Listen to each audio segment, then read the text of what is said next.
Yes beta, ask your question.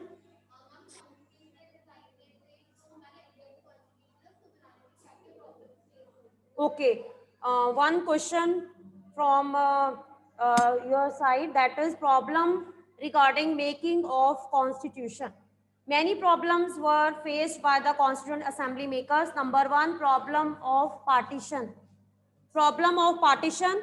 India and Pakistan was divided, and at that time it was very difficult for the constitution maker to make the proper arrangements for all the people, because at that time the number of population was clear, okay, and it was very difficult for the makers how to frame policies for all the countrymen. Second problem was of princely states. Princely states कौन सी थी? Independence के बाद some states were independently controlled by some rulers. They were the friends of Britishers, और Britishers ने उनको independently बेटा जो है रूल करने के लिए अलाउ किया था. लेकिन इंडिपेंडेंस के बाद whether they will be the part of India और पाकिस्तान, ठीक है, ये उनके ऊपर छोड़ दिया गया, and they want to become independent. और ऐसी टेरिटरीज इंडिया के साथ भी उनकी बाउंड्रीज लगती थी, पाकिस्तान के साथ भी. So it was difficult for the makers how to convince them to be the part of India, and later on all these princely state join India, but on their terms and conditions. Like Jammu and Kashmir, Article 370 was implemented at that time. Hari Singh, King Hari Singh of Jammu, they convinced to be the part of India, but they decided to be their different government and different constitution. And the people of India, they can't buy land in Jammu and Kashmir at that time. But now this article has been abolished. Now Jammu and Kashmir is a part of Indian, जो है that is Indian जो है main government का part है Jammu and Kashmir. And different problems were there, poverty and unemployment. At that time, India was a newly born democratic country, and for 300 years, Indians were exploited by Britishers, and drain of wealth was from India to London also. India को बहुत loss हुआ था, resources and each and every level. Economic growth बिल्कुल down हो चुकी थी, poverty was there, unemployment was there. तो makers के सामने ये एक challenge था कि सभी लोगों को किस तरह से कौन सी पॉलिसीज बनाई जाए. सबसे पहले उनको प्रॉपर लिटरेट किया जाए, पॉवर्टी को रिमूव किया जाए, अनएम्प्लॉयमेंट जो है उसको कैसे रिमूव किया जाए. So this was the main problem of in front of makers also. Then regional differences were there. India was divided into number of you can say different parts on the basis of language, on the basis of culture. Each state has its own language and culture.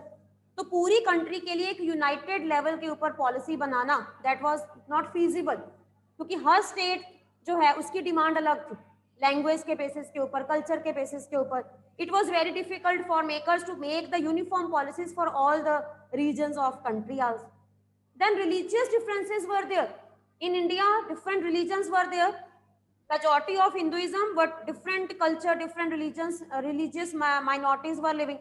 How to satisfy them कि वो India का part कैसे बने, ताकि कोई भी person जो है वो अपने आप को इंफीरियर फील ना करे, और रिलीजियस फ्रीडम जो है उनको प्रोवाइड की जाए, ताकि कंट्री में कोई एक ऑफिशियल रिलीजन उन पे इम्पोज ना किया जाए. So this was a major challenge. So while making constitution, these Constituent Assembly makers, they keep all the points in their mind, and they decided best of the best policies for the country. These were the problems faced by constitution maker while they framed a constitution for the country. Is it okay? Any other doubt? Any other doubt, beta, from this chapter? 1935. Government of India 1935. This question comes under the topic which factors contributed in making the constitution. यानी कि आप ये भी कह सकते हो कि हमारी कंट्री के कॉन्स्टिट्यूशन मेकर्स को क्या कॉन्स्टिट्यूशन बनाने का कोई एक्सपीरियंस था, ठीक है, और अगर था तो कौन कौन से ईयर्स जो है इसके लिए बहुत इंपॉर्टेंट है. तो इसके लिए बेटा आप याद रखोगे सबसे पहले 1928.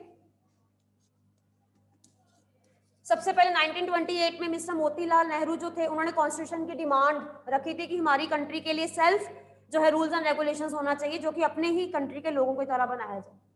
देन इसके बाद 19 इमीडिएटली यानी कि 1928 के बाद एक कराची सेशन बहुत इंपॉर्टेंट माना जाता है. 1931 में इंडियन नेशनल कांग्रेस का सेशन हुआ. उसमें कॉन्स्टिट्यूशन की डिमांड को और ज्यादा जो है वो हाईलाइट किया गया। इसके बाद गवर्नमेंट ऑफ इंडिया ने 1935 में एक एक्ट बनाया और उस एक्ट में फर्स्ट टाइम इंडियंस को इलेक्शंस में पार्टिसिपेट करने का राइट दी।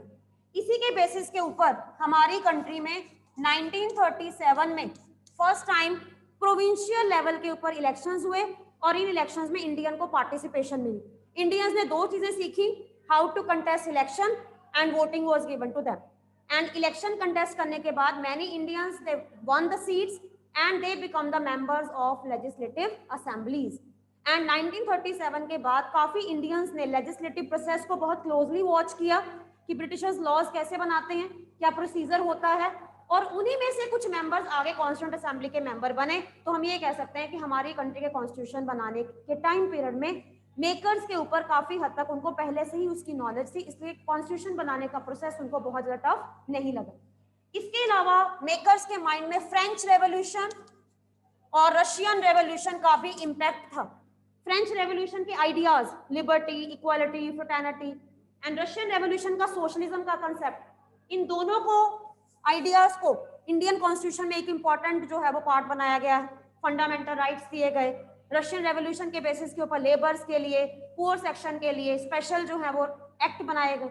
इसका मतलब क्या है कि हमारी कॉन्स्टिट्यूशन मेकर्स को जो है वो काफी हद तक जो है वो प्रॉब्लम्स नहीं फेस करनी पड़ी, क्योंकि already they were familiar to these institutions and law making process. Clear? हाँ जी, any other doubt?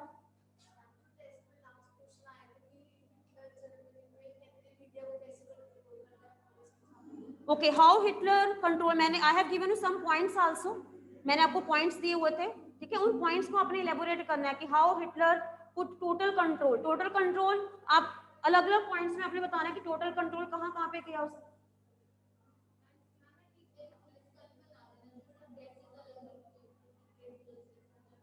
Secret police, Gestapo, dresses इसलिए ताकि अलग अलग रैंक के बेसिस के ऊपर, ताकि पुलिस का जो मतलब है उसका रैंक रिकॉग्नाइज किया जाए, ये मतलब इसका मेन वो था। अलग अलग लेवल के ऊपर उसने अपॉइंट किया ताकि लोगों की एक्टिविटीज को कर्व किया जाए, ठीक है? टोटल कंट्रोल अगर आप हिटलर की बात करोगे तो नंबर 1 आप उसको याद रखो कि उसने जूइश के ऊपर कैसे कंट्रोल किया, ठीक है? नंबर 2 मीडिया पे कैसे कंट्रोल किया, ठीक है? नंबर 3 एजुकेशन पे कैसे कंट्रोल किए, देन 4th यूथ पे कैसे कंट्रोल किए, 5th विमेन पे कंट्रोल कैसे, कैसे उनको जो है वो अपनी नाजिज्म के लिए, नाजी जो आइडियोलॉजी थी उसके लिए किस तरह से उसने इंस्पायर की। Number 1 Jewish control. इस हेडिंग को जब आप लिखोगे ना, control on Jewish, number 1 why, सबसे पहले बताना है वाई ही हेटेड, वो जूइश को क्यों हेट करता था, because he consider them as killer of Jesus Christ. Second फिर आपने इसमें ये बताना है that he wanted to eliminate, eliminate का मतलब होता है वो कंट्री से डिपोर्ट कर देना, कंट्री से निकालना चाहता था, बिकॉज उसके लिए फाइनल सोल्यूशन, उसको लगता था कि जूइश एक प्रॉब्लम है और इस प्रॉब्लम का सोल्यूशन क्या है, डेथ, और इनको डेथ जो है चैम्बर्स में या गैटोइजेशन में या अलग अलग एरियाज में, ऑशविट्ज सेंटर्स में मारने के लिए उसने प्लानिंग जो है वो वर्ड्स, सीलिंग वर्ड्स और डिफरेंट डिफरेंट सेंटर्स बनाए ताकि इनको या तो कंट्री से निकाल दिया जाए या मार दिया जाए। और उसने क्या किया जूइश को कंट्रोल करने के लिए, उसने इनकी जो इमेजेस हैं, या हम ये कह सकते हैं कि इनका मजाक उड़ाने के लिए जर्मनी के लोगों को अपनी नॉर्दिक जर्मन आर्यन रेस से जो है वो अटैचमेंट जो है वो दिखाई, ताकि ये जो है वो नॉर्दिक जर्मन आर्यन रेस से बिलोंग नहीं करते, ताकि जर्मनी में रहने वाला हर पर्सन इनसे हेट करे और वो अपनी रेस से अटैचमेंट हो और जूइश से हेट करे। और इसलिए उसने क्या किया, लेबेंस्ट्रम का कंसेप्ट लेकर आया, living space for his own race. उसका ये मानना था कि पूरा वर्ल्ड जो है, one leader, one race and one nation, यानी कि वो वर्ल्ड कंकरर बनना चाहता था। तो ये कुछ आइडियाज उसने जर्मनी के लोगों के माइंड में डाले ताकि वो जूइश से हेट करे। देन इज मीडिया, मीडिया को कैसे कंट्रोल किया, मीडिया में आपने ये बताना है posters, films, newspaper, books were printed on large scale, और इनमें उसने क्या किया, जूइश को एज अ विलन, ठीक है, या फिर उनके लिए जो है वो नेगेटिव इमेजेस जो हैं वो आगे प्रिंट की, उनको रैट और पेस्ट की तरह जो है वो कंपेयर किया गया। सिटिंग ऑन मनी बैग, उनको दिखाया गया कि वो स्यूरर्स हैं, मनी माइंडेड हैं, उनका सिर्फ जो है वो सोसाइटी में रहने का सिर्फ एक ही मोटिव है कि वो मनी अर्न करना चाहते हैं। उनको लॉन्ग बियर्ड, पॉइंटेड नोज जो है ऐसा दिखाया ताकि मीडिया यानी कि लोग उनको देखकर उनको हेट करें। हाँ जी Dilpreet. Next is education. Education का मतलब होता है बच्चों को उसने कैसे जो है वो जूइश के लिए या फिर नाजी आइडियोलॉजी के लिए प्रिपेयर किया। इसमें आपने बताना टेक्स्ट बुक चेंज कर दी गई, पूरा सिलेबस करिकुलम चेंज कर दिया गया। इसमें लोगों मतलब जो बच्चे हैं उनको पहले सेग्रीगेट किया गया, जूइश को सेग्रीगेट कर दिया, स्कूल्स को क्लींस और प्योरीफाई किया गया, जूइश टीचर्स को डिसमिस कर दिया गया और ऐसे में एजुकेशन का लेवल सिर्फ नॉर्डिक जर्मन आर्यन रेस के लिए ही रखा गया। उसके बाद जो भी टेक्स्ट बुक थी, रेशियल साइंस सब्जेक्ट इंट्रोड्यूस किया गया, अलग अलग थ्योरीज उसने दी, चार्ल्स डार्विन, हर्बर्ट स्पेंसर की थ्योरीज दी कि जो कंट्री में फिट है सिर्फ वही सर्वाइव कर सकता है और जो हैंडीकैप्ड है उनको जीने का कोई राइट नहीं है, तो उसको डिपोर्ट कर दिया गया गैस चैम्बर्स में या घेटो सेंटर्स में भेज दिया गया। और आप बता सकते हो एजुकेशन में कि उसने बॉक्सिंग, बॉयज के लिए बॉक्सिंग जो है वो कंपलसरी कर दी ताकि बॉयज जो है वो एग्रेसिव हो और जितना एग्रेसिव होंगे वो वॉर के लिए उनको प्रिपेयर किया जाए। Then is youth. यूथ के लिए उसने क्या किया, ऑर्गेनाइजेशंस बनाई। सपोज अगर आपको अलग से यूथ का क्वेश्चन आता तो आप एजुकेशन भी उसमें लिख सकते हो, लेकिन अलग पॉइंट में आपने बताना यूथ की ऑर्गेनाइजेशन, यानी कि 14 इयर्स तक बच्चों को एक ऑर्गेनाइजेशन ज्वाइन करनी पड़ती थी, यंग वॉक। 14 से 18, ठीक है, हिटलर यूथ, जिसमें उनको अलग अलग ट्रेनिंग, मिलिट्री ट्रेनिंग, बॉम्ब बनाने की ट्रेनिंग, वेपन्स की ट्रेनिंग दी जाती थी। देन आफ्टर 18 उनको लेबर सर्विस ज्वाइन करना कंपलसरी होता था। वो कोई भी प्रोफेशन अडॉप्ट करें लेकिन वो गवर्नमेंट के लिए कम्युनिटी सर्विस करते थे फ्री ऑफ कॉस्ट। तो और पर्सन को आर्मी ज्वाइन करना जो है वो that was very compulsory at that. Then was control on women. How he control on women? He implemented code of conduct for women. Different kind of policies were framed for women only for Nordic, German, Aryan race. Various kind of facilities were given to these, like facilities in the groceries or facilities in the railway reservations, facilities for the entertainment also. But the women, those who keep any type of relation with the Jewish और जो code of conduct को disobey करती थी, दे were given punishment. किस तरह की punishment दी जाती थी? दे उनके जो वुमेन जो है उनके shave their head and hanging placard, उनके गले में एक प्ले कार्ड टांगा जाता था एंड उसके ऊपर लिखा जाता था कि उन्होंने अपने नेशन का जो रिस्पेक्ट है उसको डिसओबे किया है। Sometimes they were separated from their families also, ठीक है, उनको डिपोर्ट कर दिया जाता था, बच्चों को अलग कर दिया जाता था, क्योंकि अगर वो किसी तरह से जूइश या किसी और 52 कम्युनिटीज को उसने लिस्टेड कर दिया। जूइश तो सिर्फ एक कम्युनिटी थी, इसके अलावा और बहुत सी कम्युनिटीज थी जिन कम्युनिटीज को हिटलर अपनी कंट्री में नहीं चाहता था। And in this way he control the mind of German people कि वो जूइश से हेट करें। मीडिया को कंट्रोल किया कि मीडिया में जो दिखाया जाएगा लोग उस पर बिलीव करें। देन एजुकेशन का लेवल चेंज कर दिया, जो वो पढ़ाना चाहता था बच्चे वही पढ़ते थे। वॉर वर्शिप करते थे, वॉर से डरते नहीं थे, ब्रेवरी यानी कि ब्रेवरी उनके ब्लड में जो है वो उसने डाली। देन यूथ के लिए ऑर्गेनाइजेशंस बनाई ताकि यूथ जो है वो वॉर से डरे ना, कभी भी अगर उनको बॉर्डर एरियाज में भेजा जाएगा तो उनको किसी भी तरह से जो है वो डर नहीं होना चाहिए। देन विमेन को कैसे कंट्रोल किया, माइंड चेंज किया उनका कि वो सिर्फ नॉर्डिक जर्मन आर्यन रेस जो है बच्चों को टीचिंग वैल्यूज, नाजी वैल्यूज पढ़ाएं, हिटलर को एज अ गॉड जो है वो ट्रीट करें और बच्चों को शुरू से ये सिखाया गया कि वो किस तरह से वॉर के लिए उनको सोल्जर्स या बॉर्डर एरियाज पे कैसे प्रिपेयर किया जाए। क्लियर? हाँ जी, एनी अदर डाउट बेटा? यस अर्शीन। हाँ जी मैम जो प्रेसिडेंट की इमरजेंसी पास है मैम, एक बार वो समझा दो। प्रेसिडेंट की इमरजेंसी पावर,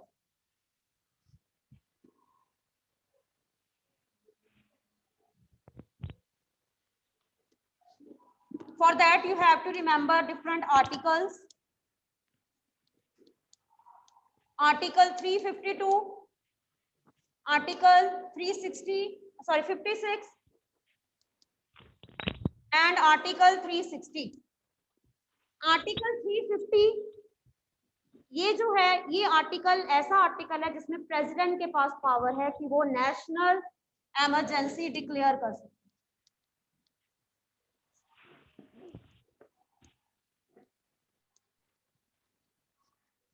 नेशनल इमरजेंसी का मतलब होता है पूरी कंट्री में इमरजेंसी इम्पोज की जा सकती है, लेकिन इसके लिए कंडीशन क्या होनी चाहिए? अगर एक्सटर्नल अटैक हो, ठीक है, फॉर एग्जांपल चाइना जो है पाकिस्तान के टाइम पीरियड में अटैक के टाइम पीरियड में हमारी कंट्री में 1971 में हमारी कंट्री में 1965 में हमारी कंट्री में नेशनल इमरजेंसी लगी थी जब पूरी कंट्री वॉर में बिजी होती है। ऐसे में पूरी कंट्री का कंट्रोल जो है वो प्रेसिडेंट के हाथ में आता है, लोकसभा को डिसॉल्व कर दिया जाता है, एमपीज की पावर खत्म हो जाती है, and all the decisions are taken by only president, क्योंकि उस टाइम पीरियड में कंट्री की सेफ्टी एंड सिक्योरिटी का जो क्वेश्चन होता है मेन प्रेसिडेंट के हाथ में। और ऐसे में अलग अलग स्टेट गवर्नमेंट जो हैं वो प्रेसिडेंट के ऑर्डर्स के अकॉर्डिंग ही काम करते हैं, ठीक है। So that is known as national emergency. ये इमरजेंसी पूरी कंट्री में लगती है। लेकिन जब कंडीशन नॉर्मल हो जाती है ना 6 मंथ के बाद या 1 ईयर के बाद, फिर से कंट्री में इलेक्शंस करवाना कंपलसरी है, और इन इलेक्शन में फिर से प्राइम मिनिस्टर और एमपी की पोस्ट जो है वो जनरेट होती है। तो इसका मतलब है कि हमारी कंट्री में आज तक अगर जितनी बार भी इमरजेंसी लगी है तो उसके बाद लोकसभा के इलेक्शंस करवाना कंपलसरी है। ये कॉन्स्टिट्यूशन में लिखा गया है कि इमरजेंसी 6 मंथ के बाद उसको 6 मंथ के लिए और एक्सटेंड किया जा सकता है, but later on when the condition will be normal it is compulsory to conduct election in the country. इसलिए हमारी कंट्री में आज तक लोकसभा के कितने ही इलेक्शन हो चुके हैं, और ये शो करता है कि हमारी कंट्री में अभी भी डेमोक्रेटिक स्ट्रक्चर जो है उसको प्रिजर्व करके रखा गया। देन इज आर्टिकल 356, ये है स्टेट इमरजेंसी। स्टेट का मतलब होता है जो पर्टिकुलर स्टेट, लाइक हम ये कह सकते हैं पंजाब या जम्मू एंड कश्मीर में बहुत टाइम लग सकता है, इसको प्रेसिडेंट रूल भी कहते हैं। सपोज अगर गवर्नर जो है वो प्रेसिडेंट को ये लिख कर दे सकता है कि जो स्टेट गवर्नमेंट है that is not working according to the constitution, तो ऐसे में प्रेसिडेंट जो है उस स्टेट में लेजिस्लेटिव असेंबली को डिसॉल्व कर देते हैं, सीएम की पोस्ट खत्म हो जाएगी, एमएलए की पोस्ट खत्म हो जाएगी, and all the control of the state will be under the governor, और गवर्नर और प्रेसिडेंट जो है वो मिलकर उस स्टेट को कंट्रोल करेंगे। इसको गवर्नर रूल भी कहते हैं, प्रेसिडेंट रूल भी कहते हैं उस पर्टिकुलर स्टेट के। रीजन क्या होता है कि अगर government is not working according to constitution, constitution के अकॉर्डिंग वर्क नहीं करी, गवर्नर को ये लग रहा है कि जो है वो सीएम है या एमएलए हैं, they are misusing their powers, तो ऐसे में वो लिखकर रिटर्न जो है वो एक फाइल कर सकते हैं, और प्रेसिडेंट उस रिटर्न रिक्वेस्ट के ऊपर स्टेट में इमरजेंसी डिक्लेयर कर सकते हैं। या फिर टेररिस्ट अटैक हो, या फिर कोई और प्रॉब्लम आ जाए स्टेट में जिसमें कि लॉ एंड ऑर्डर जो है उसको मेंटेन करना जो है वो स्टेट गवर्नमेंट के हाथ में नहीं है, और ऐसे में फिर सेंट्रल गवर्नमेंट उसको कंट्रोल करती है। Then next is financial emergency. Financial emergency तब लगाई जाती है जब कंट्री में फाइनेंशियल क्राइसिस होते हैं। फाइनेंशियल क्राइसिस के टाइम पीरियड में सपोज इंडिया की रुपी वैल्यू इतनी डाउन हो जाए कि डॉलर के कंपैरिजन में उसकी जो रुपी वैल्यू है उसको एक्सचेंज करना बहुत मुश्किल हो, लोगों को लॉस हो रहा है। ऐसे में फिर क्या होता है, मनी बिल या बजट जो है कुछ देर के लिए पास नहीं होते, यानी कि गवर्नमेंट फिर खर्चा रोक लेती है, एक्सपेंडिचर को रोक लेती है। इवन सैलरीज जो गवर्नमेंट ऑफिसर्स हैं या गवर्नमेंट एम्प्लॉयज हैं उनकी सैलरीज को भी रोक लिया जाता है, क्योंकि गवर्नमेंट के पास इतना जो है वो स्टॉक, इतना फाइनेंस नहीं होता। और फाइनेंशियल इमरजेंसी के टाइम पीरियड में काफी हद तक जो है वो गवर्नमेंट जो है वो मनी की सर्कुलेशन को रोक देती है। लेकिन आज तक हमारी कंट्री में ऐसा हुआ नहीं, लगाई नहीं गई है। लेकिन अगर गवर्नमेंट के पास ये एक कॉन्स्टिट्यूशन में रिटर्न जो है इसके अकॉर्डिंग फाइनेंशियल इमरजेंसी लगा,